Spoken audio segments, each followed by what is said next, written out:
O O tem vários sons. Repita comigo estas palavras para aperfeiçoar a sua pronúncia: bolo, outono, zona, folha, so. Agora um som aberto mais forte: bola, ótimo, copo,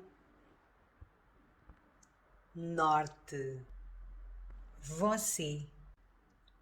Agora o som do U: ano, poder, acho, bonito, livro e, por último, sofá. Repita mais vezes para aperfeiçoar a sua pronúncia dos sons do O. Até à próxima!